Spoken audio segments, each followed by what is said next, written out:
the Beatles on DubaiEye 103.8. It's Helen Farmer with you, live talking health at 8 minutes past 4.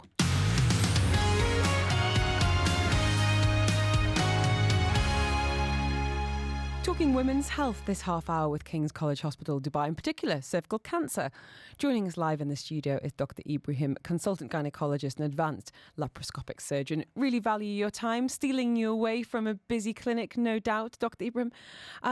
This is my opportunity to ask the questions that might be on people's minds listening today, and perhaps taking it away from a too doctorly, too technical, too medical terms, and I know you're fantastic at explaining. So can you explain what cervical cancer is and how it develops? Sure. Thank you for asking me, Helen. Pleasure.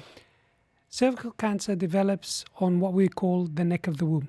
That's the lower part of the cervix. That's the lower part of the uterus, and that's called the cervix.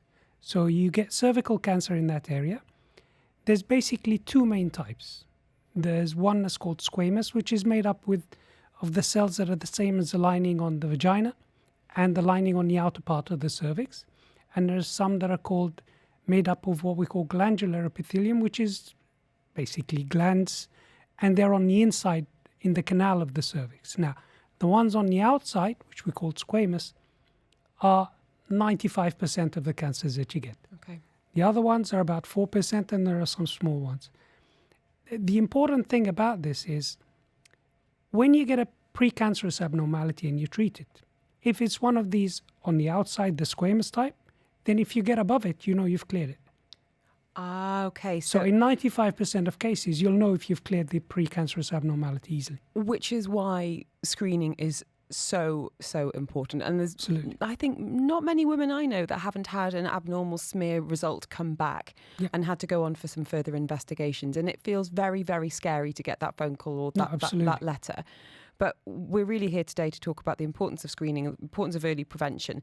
So when you are having a Pap smear, as it's called, tell us a little bit, and I guess demystify it, because unfortunately, whether it is breast cancer, bowel cancer, prostate cancer, unfortunately, embarrassment can be such a barrier to having the screening that you need. Absolutely. So when we're talking about Pap smears in particular, can you, I guess, tell us a little bit about what might happen for anyone that hasn't had one, Dr. Ibrahim? Sure. Just give me 15 seconds of history just to give somebody credit. It's called a Pap smear because of George Papanicolaou. Wow, what an accolade to have attached to your name. Yeah. He deserves it. In 1939, he developed the Pap smear because he looked at the cervix and realized that cancer in the cervix takes 10 to 20 years to develop. So if you screen adequately enough, you can prevent every cervical cancer. Gosh, wow. And it took 20 years for things to be accepted, but between 1960 and 1980, because of the Pap smear, cervical cancer death dropped 70%. That's incredible. I didn't even realise about in terms of, I guess, the lifespan of cancer in that sense. So, okay. We love him. Absolutely. Tell us a little bit about when you would start to screen and what happens in it. Okay. The screening varies between the UK and Europe and the US. In the US, they recommend screening from when you're age 21. In the UK, it's from the age of 25, as long as you are sexually active. If you have never been sexually active, you don't need to do a Pap smear. Really? Yeah.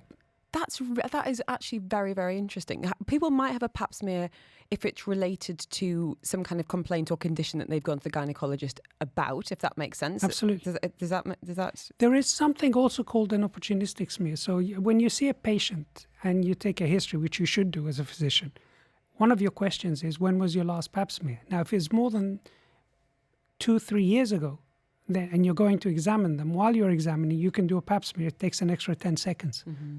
So what are you looking for, and what equipment are you using, Dr. Ibrahim? Sure. You use something called a speculum. It's plastic nowadays, not metal. Used to be metal. Absolutely. Not a happy time. No. They're plastic, much less cold now. And basically, you open it up just enough to see the cervix. Once you see the cervix, you use something we call liquid-based cytology now, which is less painful than the old wooden spatulas, which is basically like a gentle brush that goes around a few times, and it collects the loose cells from the outside of the cervix, and they get sent to be checked under the microscope. So what are you looking for? And can I ask you, as a consultant gynecologist, can you be doing a Pap smear and recognise by eye that perhaps something isn't right with the cervix? You can get a suspicion something is wrong, but there is nobody who's as good as a microscope. So there was an old, and it still happens unfortunately sometimes, there was an old idea of what we say see and treat. So you see a patient, you don't like the look of the cervix, you say, I'll do a treatment. We don't do that nowadays because treatments can affect the future for the patient. So you don't rush in to treat. It should be a protocol. Yes. Okay. So when you're sending those cells off for a Pap smear, is it you just looking for cancers in that situation? The same specimen that we look for the cells, and again, it's looking for the precancerous changes. It goes from nothing all the way through to what we call CIN3 or even cancers. Mm-hmm. And at the same time, in the same specimen, you can also check for HPV. Now, can you explain what HPV is, please, Dr. Ibrahim? Yeah, HPV is a virus. It's human papilloma virus. It's a wart virus. And basically, this was discovered in 1986 or something that it led to cervical cancer. We know that more than 99% of cervical cancers are caused by HPV. Okay, so when you find that, if you find a high-risk HPV, it's basically, I'm sorry, let me go back. HPV, there's about 100 types, but about 40 types affect humans. Some are high risk, some are low risk. The high risk ones are the ones that tend to cause cervical abnormalities. The low risk ones tend to cause genital warts and things like that. But they can cross over, so each can cause the other. Okay. And if you find a high risk HPV, especially type 16 and 18, which are responsible for about 70% of cervical cancers, then even if the smear is normal, you should do what is called a colposcopy to look at the cervix. The idea is the smear is a screening test. Mm-hmm. It's not 100% conclusive, so it just tells you we need to examine the cervix better. How common is HPV, Dr. Ibrahim? It's very, very common. It's a lot of young sexually active people will get HPV. The vast majority will clear it because your immune system is the only thing that will clear it. So the vast majority will clear it. It's only a small percentage that will be persistent. And 1 to 3% of those persistent ones will go on to produce cancers. We're going to be talking next about the HPV vaccine, what you need to know there, plus high risk of cervical cancer, who falls into that demographic. Joining us from King's College Hospital, Dubai, Dr. Ibrahim, consultant gynaecologist and advanced laparoscopic surgeon. If you've got any questions for him, you are more than welcome to reach out on 4001. The ARN Play app is there for you as well. You can be completely anonymous if you prefer.